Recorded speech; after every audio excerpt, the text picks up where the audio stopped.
Hare Kṛṣṇa, Kṛṣṇa Kṛṣṇa, Hare Hare, Hare Rama, Rama Rama, Hare Hare, Hare Kṛṣṇa, Kṛṣṇa Kṛṣṇa, Hare Hare, Hare Rama,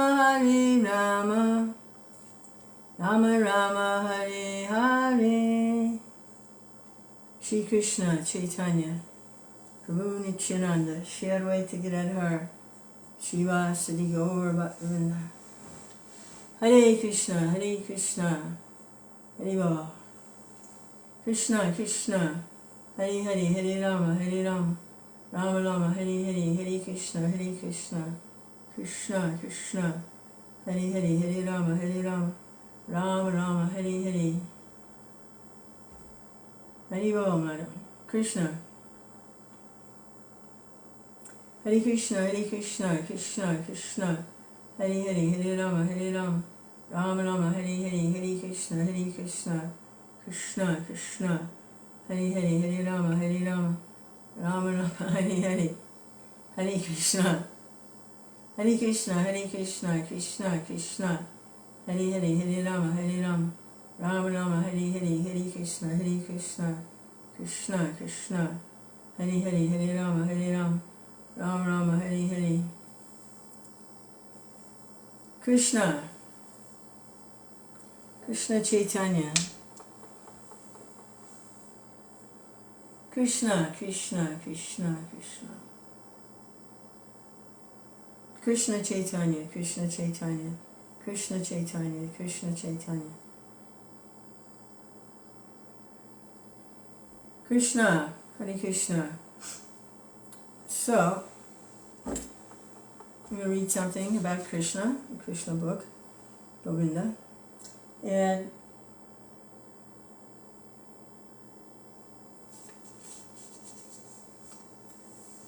how to structure the day.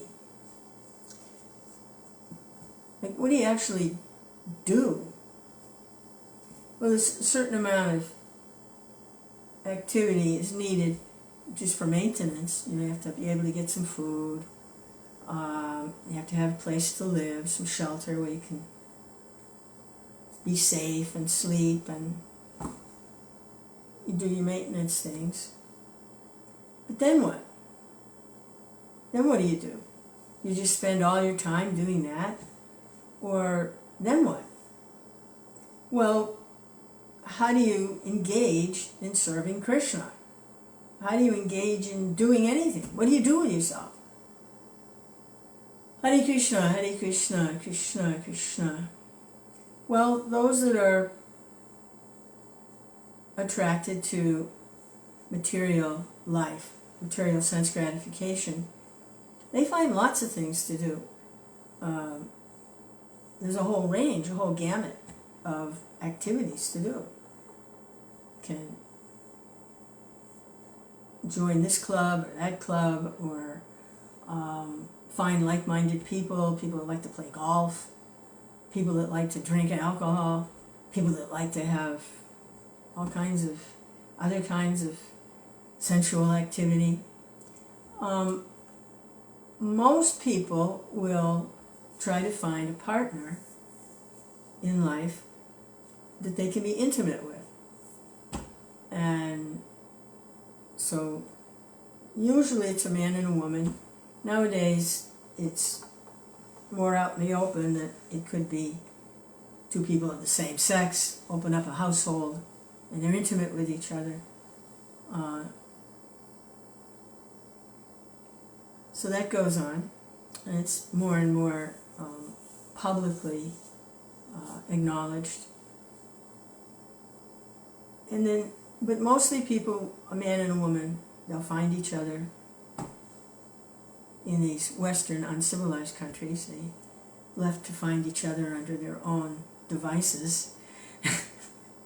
In the Vedic culture, it's all arranged, so I don't have to go through a whole thing.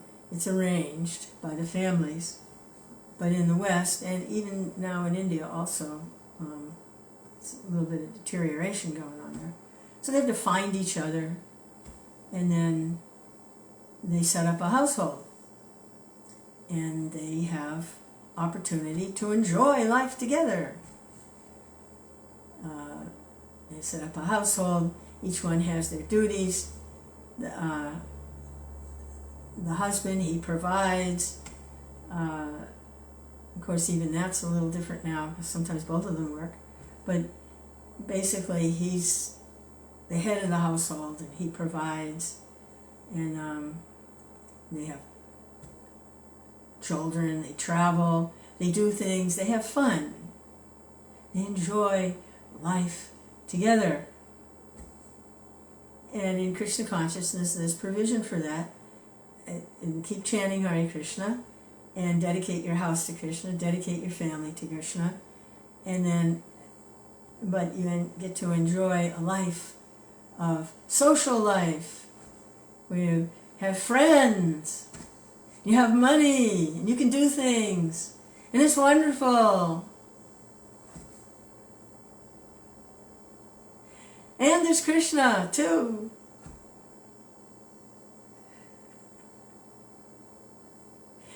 So that's one way. But then there are people, actually quite a few, they're not so high profile because this is a very difficult, little different path. They're not suited for practicing spiritual life that way. They're not suited for that. Whether, who knows why? Maybe it's just in the stars. I'm one of those people. I'm not suited for that kind of life. Someone looked at my astrological chart and was in shock. I said, wow, your 12th house, I guess that's family, friends, and social life, or something like that. He says, there's nothing in there. So I said, I could have told you that. So how does someone like that practice spiritual life? How does someone like that, what do they do with themselves? They have no personal, intimate relations. They have no intimate friends. They have no husband or no wife, or, like in my case, I don't even have like an extended family. They're all gone. Mother, father, everybody, they're all passed away. Brother, everybody, they're all gone. So what do you do with yourself? How do you understand that God is a person? How do you, if you can't practice like that with all these people and all this stuff going on, how do you, well, it's a life of austerity. It's a life of self-control. And it's a life of tapasya. And it's just what it is, and that's the path. For those that don't fit into society, they just don't fit in. It's not helpful for Krishna consciousness for some people. Very social, interactive all the time with, it's just not, some people are not, there's a different way to practice Krishna consciousness. It's a life of austerity. So, it comes very naturally. It's very comfortable. And it's not like there's anything wrong. It's just practicing a little differently. And we look at, the lives of the saints. Some of them were very much involved with household life. Bhaktivinoda Thakur, he had 2 wives. Come on, 2 wives. He had 13 children. These are Acharya, a couple generations back. He revived the Krishna consciousness movement. And then his son, Bhaktisiddhanta Saraswati, he didn't marry. He said he would have married if he thought he could produce Krishna conscious children, but So he didn't marry. And then his spiritual master, an intimate friend of Bhaktivinoda Thakur, was an avadut. He didn't have any disciples. He didn't have any association, friends or otherwise. He kept completely to himself in his japa, in his Kṛṣṇa practice. And it was only when Bhaktivinoda Thakur told his son, Bhaktisiddhanta, that you have to receive initiation from him. You have to. No, there's no two ways about it. You have to. Bhaktisiddhanta approached Kṛṣṇa and he said, no, I can't accept you. No, I can't accept you. And it was only when Bhaktisiddhanta threatened suicide. He was gonna jump off a bridge. And Guru said, all right. He was the only disciple. And Kṛṣṇa, he couldn't read or write. So what was he teaching him? Was he teaching him scripture? No. Bhaktisiddhanta was studying scripture. He's like one of the greatest scholars of all time. That wasn't what Kṛṣṇa was teaching him. He wasn't teaching him verses and scripture, and he wasn't teaching that. What was he teaching him? How was he the spiritual master of Bhaktisiddhanta?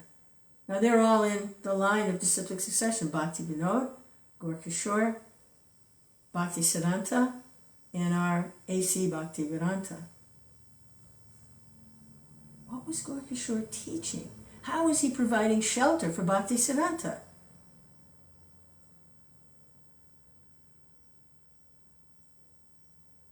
That's a good question. Hare Kṛṣṇa, Krishna, Krishna, Hare Hare, Hare Rama, Rama Rama, Hare Hare. Hare Kṛṣṇa, Krishna, Krishna, Hare Hare, Hare Rama. So for some, it's going to be a life of austerity. You're not going to be involved in community development in Krishna consciousness, which is necessary. And that's the path for probably 99.9% of the devotees. Because there's so much provision for social life and, sense gratification, opulent, prasadam. There's provision for all of that. But not everyone. Not me. I do not fit in that scenario. I can visit briefly, but I can't. That's not the structure of my life. So now that I'm finally accepting this, that my life is a life of austerity, and it's not that it's someday I'll be able to do what they're doing. Yeah, but now that I'm free of that, and I realize, no, I'm never going to do that. So now what does my life look like? What do I do? Very well, Lance. Hare Krishna. So what do I do? Well, I just did a fast for a week with watermelon. It was very nice. So now I have a taste for austerity. So I'm going to increase the chanting. And I'm like, well, how do you do that? How do you increase the chanting? What does your day look like? And then I remembered one of Krishna's energies, time. And I was thinking, the atheist, the out-and-out atheist, time is an enemy because time is running out and time is going to make death come. The atheist sees Krishna's energy, time, as something come to destroy him. But it's one of Krishna's energies. It's actually Kṛṣṇa. Krishna says, time I am. So, like money, Lakshmi, that's also one of Krishna's energies. Needs to be used for Kṛṣṇa. Time needs to be used for Kṛṣṇa. Time needs to be engaged in Krishna's service. So just like money, you can count it. Well, $5 for this, $20 for that in serving Krishna, right? Well, time also, it can be a half hour for this, an hour and a half for that, chant from such and such time to such and such time. It's one of Krishna's energies. It has to be used for Krishna. Otherwise, time will be engaged in illusion. There's no getting away from time. The sun is coming up, the sun is going down. The sun is coming up, the sun. What are you doing with time? See? So, seeing how to, now that this path is clear to me, that this is my path to Krishna consciousness, is a life of austerity. A life of self-denial. A life of false self-denial, but real self-affirmation. It's self-denial. If you think your body is yourself, then yeah, it's self-denial. So we'll see how to proceed on this path. Hare Krishna, Hare Krishna, Krishna, Krishna. It's nice. It's really nice. So, what else was going on today? Something. Hare Krishna. Hare Krishna. Krishna, Krishna. Hare Hare. Oh, okay. That sentence that we read a few days ago, where Prabhupada says that there's no difference between meditating on the form of Radha Krishna, like in the temple, and the mantra, Hare Krishna. There's no difference. Hare Krishna. So how to serve that mantra, how to serve the deity in sound. Hare Krishna, Hare Krishna. Well, have to allocate some time for serving the Hare Krishna mantra deity. Have to allocate some time between such and such a time and such a time. Just counting how many rounds, you get distracted. Time, you need to put some time. This is what I'm experiencing. I need to allocate a chunk of time. Okay, that's why I got that cuckoo clock, and I wear this thing. It's just a little clock. Someone saw me wearing it. They said, "Oh, what's that?" They thought maybe it was like a deity or a picture or something. I turned around, it's a clock.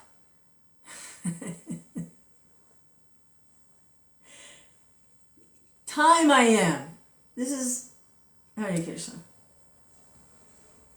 So just counting is not enough because, well, okay, you're chanting, the doorbell rings, and okay, but allocate a certain chunk of time. Hare Krishna.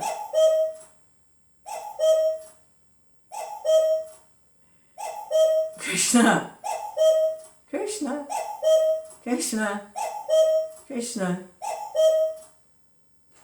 That might as well be a bell on the steeple of a church for me. Ringing every hour. Actually, Prabhupada said something like that he wanted, it's called a chokidar in Vrindavan, that every hour on the hour, a bell would be rung. He wanted that. He said something about he knew that his mission would be a success if that was done. Every hour on the hour in Vrindavan temple, we ring the bell, day and night. Hare Krishna, Krishna Krishna, Hare Hare, Hare Rama, Rama Rama, Hare Hare, Hare Krishna. So I'm seeing I have to allocate a chunk of time. It's not enough just to count the round. We have to count too. Have a certain amount between such and such a time. That's it. Don't do anything else during that chunk of time. That's why the chanting early in the morning is so advantageous, because there isn't anything else going on. The doorbell's not going to ring. The phone isn't going to ring. So before sunrise, 2 or 3 hours, that's really prime time for chanting, because everything else hasn't woken up yet, except for the internet. That never goes to sleep. But no internet during that time. So I can't just practice things blindly. I mean, I was practicing and doing things, but it didn't stick, because I didn't have the depth of realization of what I was doing. I was just doing it. Like, you can dress a monkey up and teach him to ride a bike, right? That kind of following is, it can't be maintained for very long, because we'll do something else. It's not, I'm not getting the realization. So hopefully these realizations will come more and more of how this science of Krishna consciousness, the depth of it, and so that's where it's at. This austerity is my program. So let's see where it goes. It's certainly not social interaction. That is for sure. Hare Krishna. Govinda. All right.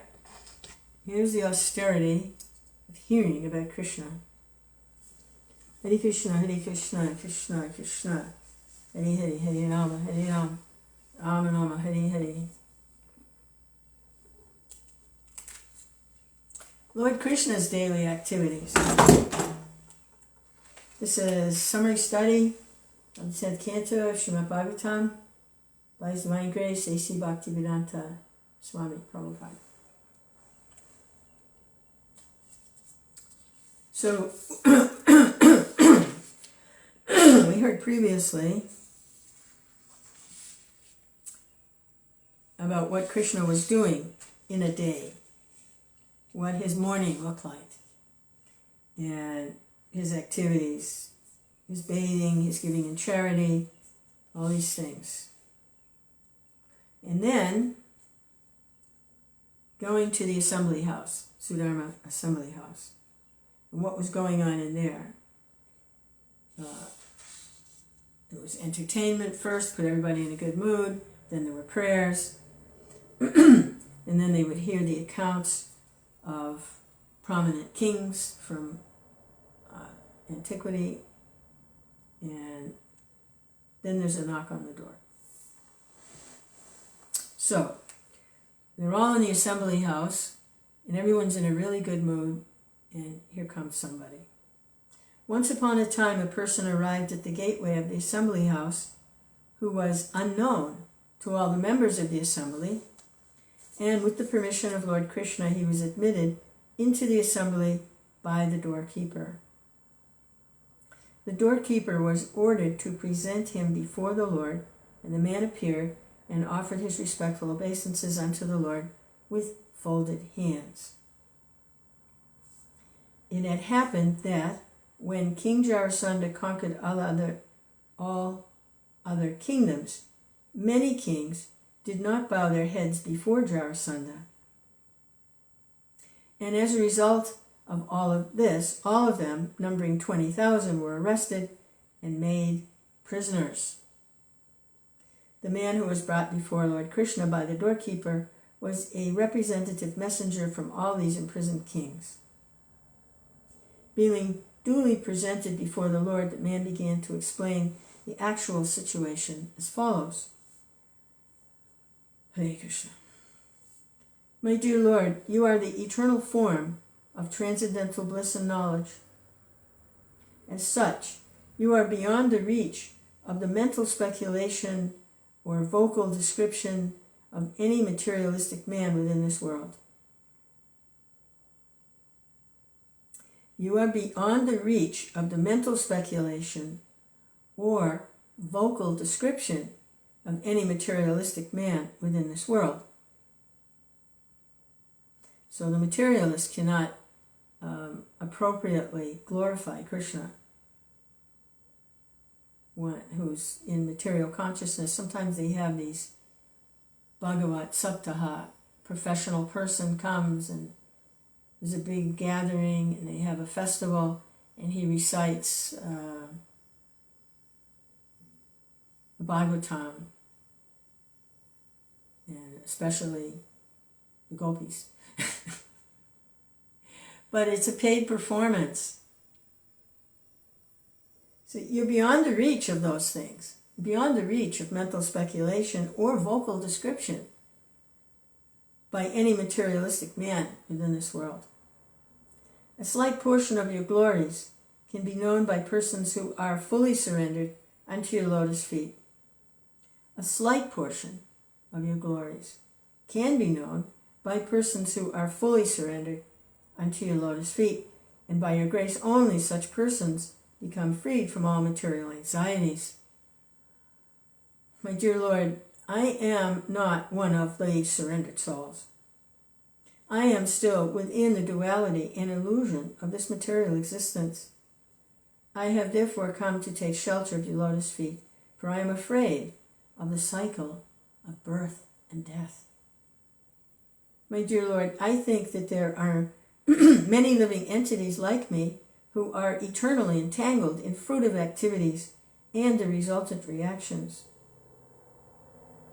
They are never inclined to follow your instructions by performance of devotional service, although it is pleasing to the heart and most auspicious for one's existence. On the contrary, they are against the path of Kṛṣṇa conscious life, and they are wandering within the three worlds, impelled by the illusory energy of material existence. My dear Lord, who can estimate your mercy and your powerful activities?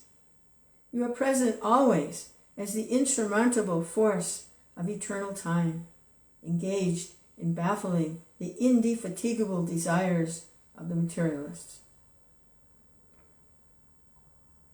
You are present always as the insurmountable force of eternal time. So just like you get to practice, say someone on the path of household life and community development, deity worship, they're using all of those things, although they're material things, and spiritualizing them in Krishna's service. So time also is actually eternal. So if we practice using time in this world for serving Kṛṣṇa, the time is actually eternal. Then we have access to the eternal time. Hare Krishna, Krishna, Krishna becomes purified. Time itself becomes a spiritual energy. It regains its spiritual nature. Time I am.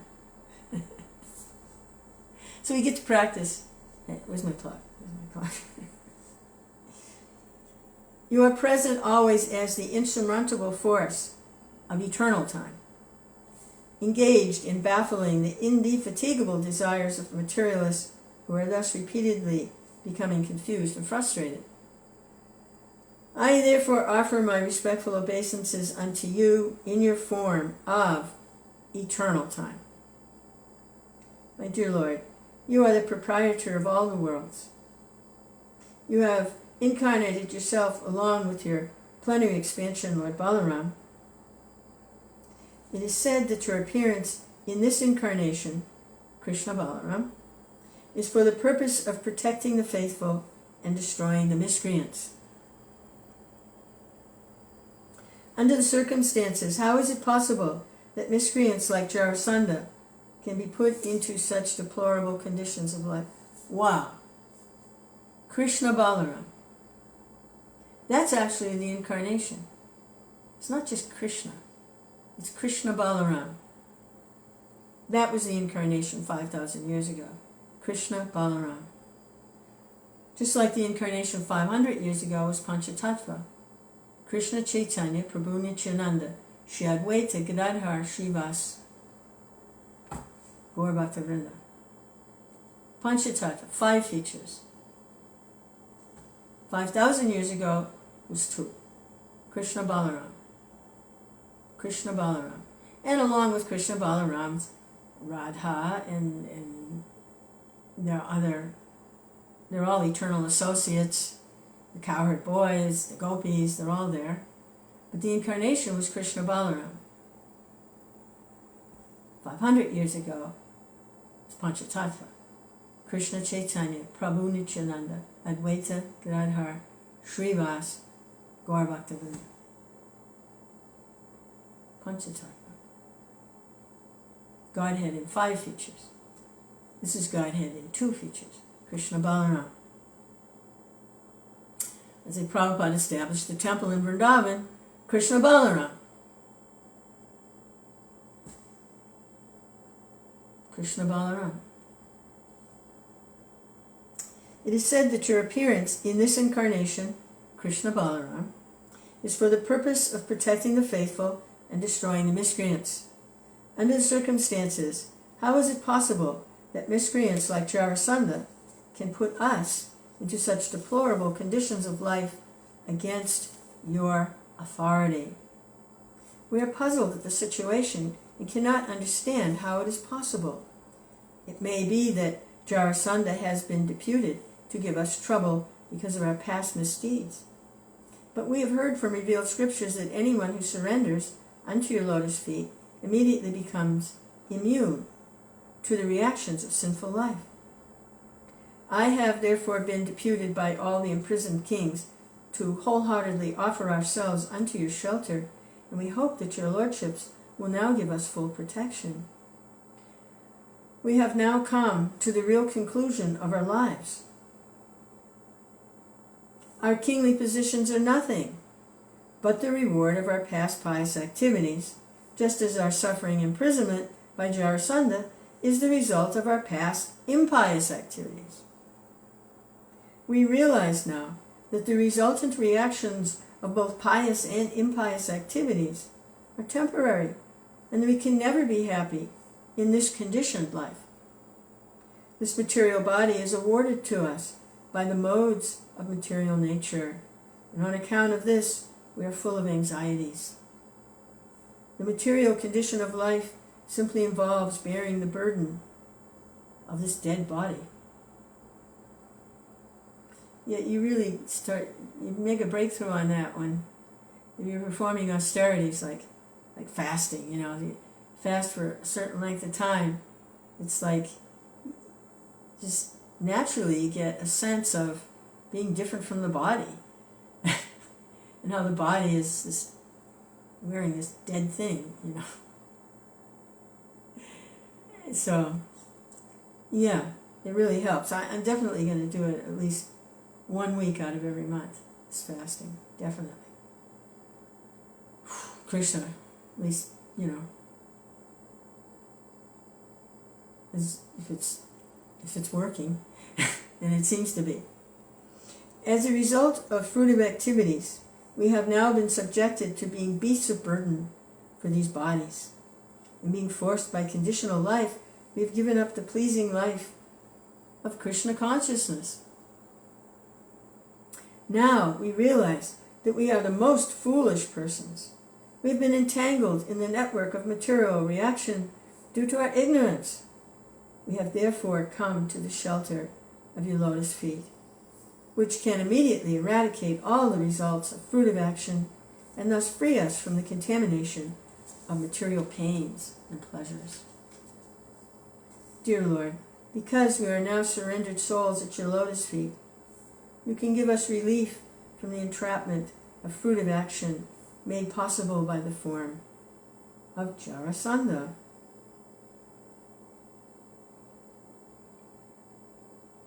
Dear Lord, it is known to you that Jarasandha possesses the power of 10,000 elephants, and with his power he has imprisoned us, just as a lion hypnotizes a flock of sheep. My dear Lord, you have already fought with Jarasandha 18 times consecutively, out of which you have defeated him 17 times by surpassing his extraordinary, powerful position.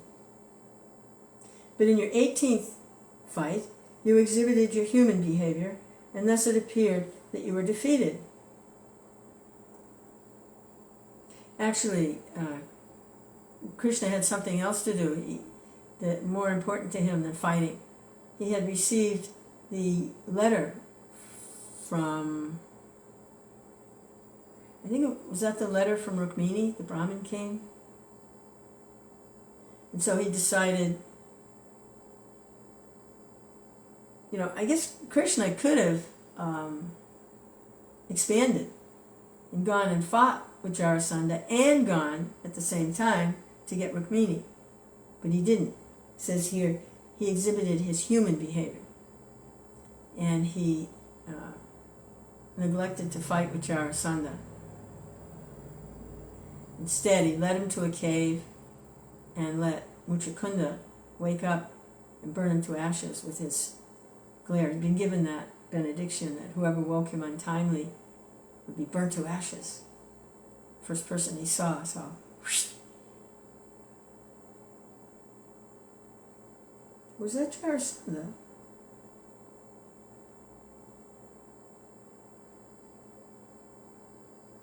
Yeah. My dear Lord, so how are these kings still imprisoned if Jarasandha has been burnt to ashes? Well, I guess we're going to find out. You exhibited your human behavior and appeared you were defeated. My dear Lord, we know very well that Jarasandha cannot defeat you at any time, because your power, strength, resources, and authority are all unlimited. No one can equal you or surpass you. The appearance of defeat by Jarasandha in the 18th engagement is nothing but an exhibition of your human behavior. Unfortunately, foolish Jarasandha could not understand your tricks, and he has since then become puffed up over his material power and prestige.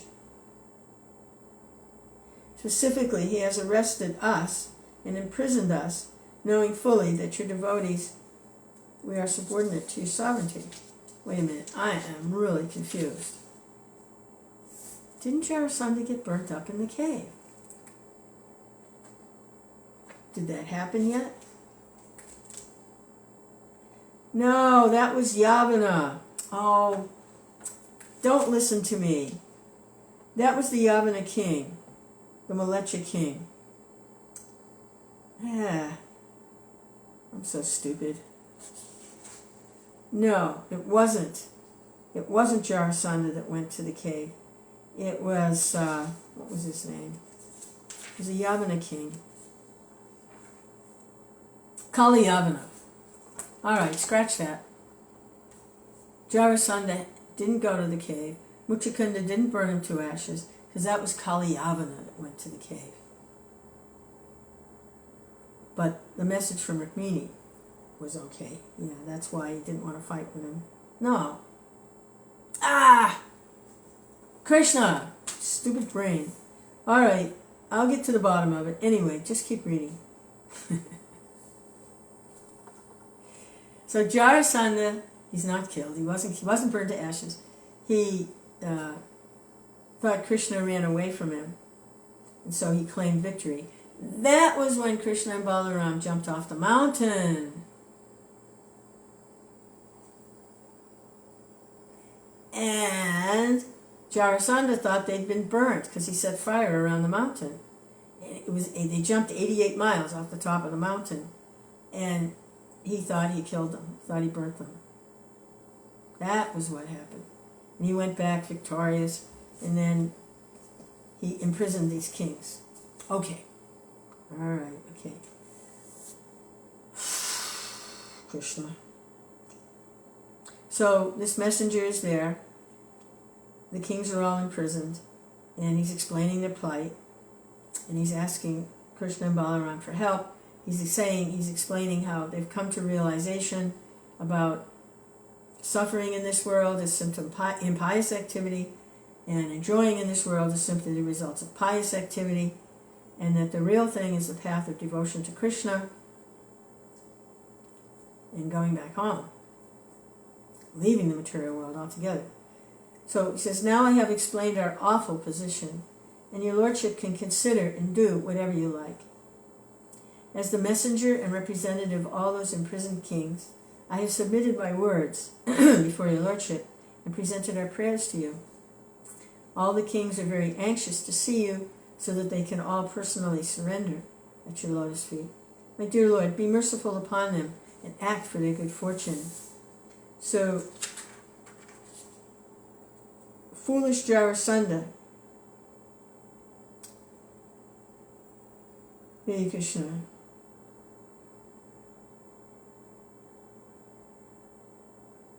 Hare Kṛṣṇa, Hare Kṛṣṇa, Kṛṣṇa Kṛṣṇa.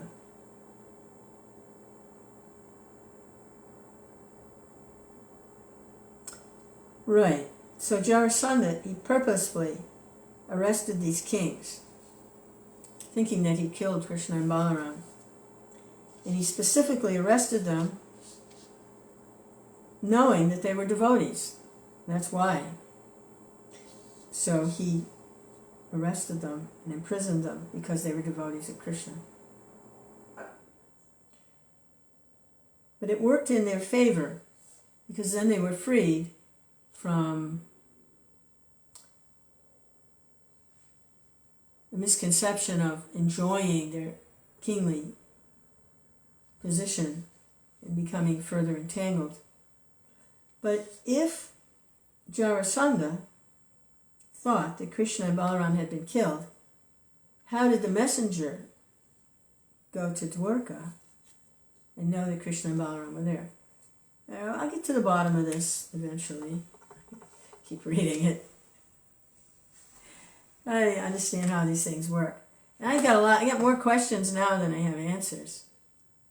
How did King Satyavrata get the big fish? Matsya incarnation was too big for a lake into the ocean. Okay, that's one. And another, I think it's been answered about Jambavati, the daughter of a barbarian type, gorilla type, subhuman type, who gave his daughter in marriage to Kṛṣṇa. I think I got the answer to that. It was by his touch. She was transformed into the goddess of fortune. She got a different body. So that one, I think I'm satisfied. I can go with that. And then there's other questions too. There was one yesterday when Kṛṣṇa expands into 16,108 palaces. He has his activities there. And then in the morning when he wakes up and he leaves to go to the Sudharma assembly house, they all come back into Kṛṣṇa. But he does it. He comes out of the palace only when Daruka, his chariot driver, goes to the palace. So which palace does he go to? Does he go to a different palace every day? Does he go to the same palace? Does he go to the chief queen, Rukmini? And then, how does that work? So now here's another one. Hare Kṛṣṇa, Hare Kṛṣṇa, Kṛṣṇa Kṛṣṇa. Jarasandha, how does this messenger know to go to Dwarka to find Kṛṣṇa? Because it's supposed to be Jarasandha. Hare Kṛṣṇa. Okay.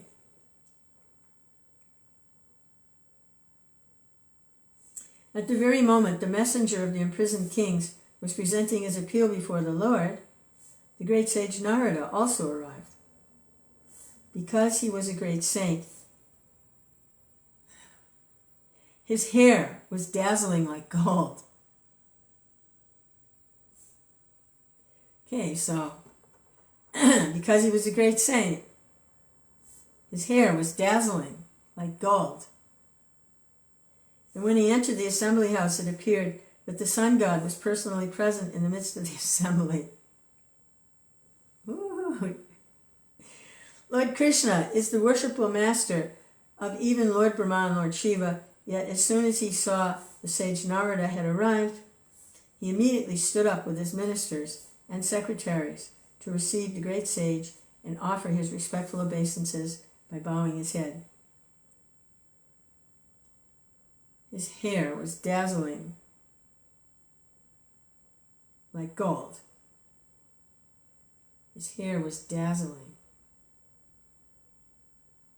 Hare Krishna. The great sage Narada took a comfortable seat, and Lord Kṛṣṇa worshipped him with all paraphernalia, as required for the regular reception of a saintly person.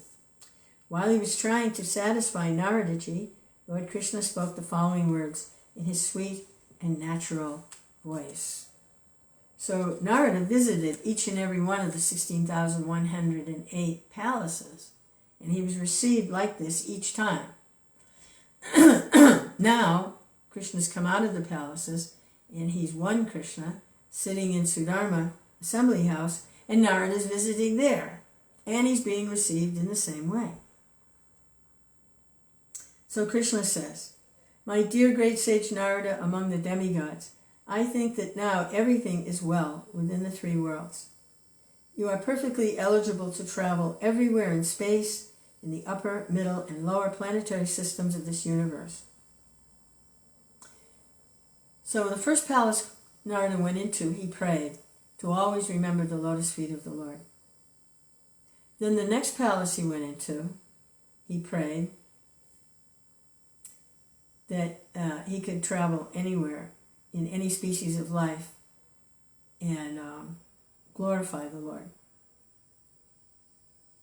Now he's come here, and Krishna is telling him, you are perfectly eligible to travel everywhere in space, in the upper, middle, lower planetary systems of this universe. Fortunately, when we meet you, we can very easily take information from your holiness of all the news of the three worlds within this cosmic manifestation of the Supreme Lord. There is nothing concealed from your knowledge. You know everything, and so I wish to question you. Are the Pandavas doing well? And what is the present plan of King Yudhisthira?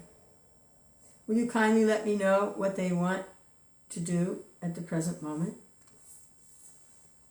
Hare Krishna, Hare Krishna, Krishna Krishna, Hare Hare. The great sage Narada spoke as follows. I think I'm going to... what time is it? What time is it? Yeah, I'm going to stop here. Hare Krishna. And then I plan to eat a little something and then chant for 3 more hours. Continue on this austerities.